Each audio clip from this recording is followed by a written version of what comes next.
వ్యాస మహర్షి రచించాడని, రచించిన తాను వ్యక్తిగా కాకుండా ఆ విషయాలను ఒకప్పుడు నైమిషారణ్యంలో శౌనకుడు మొదలైనటువంటి మహామునులతో దీర్ఘసత్రయాగం చేస్తూ ఉన్నప్పుడు వారికి వ్యాసుడు శిష్యుడైనటువంటి రోమ మహర్షుడు కుమారుడైన సూత మహర్షి ద్వారా తెలుసుకున్నాడని పురాణాలు చెబుతూ ఉన్నాయి.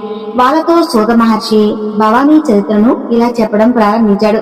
ముల్లారా, సృష్టి స్థితి లయ కారకులైనటువంటి బ్రహ్మ విష్ణు మహేశ్వరులు దైవాలలో ఉత్తములు. సృష్టికర్త అయినటువంటి బ్రహ్మ కంటే స్థితికర్త అయినటువంటి విష్ణువు గొప్పవాడు.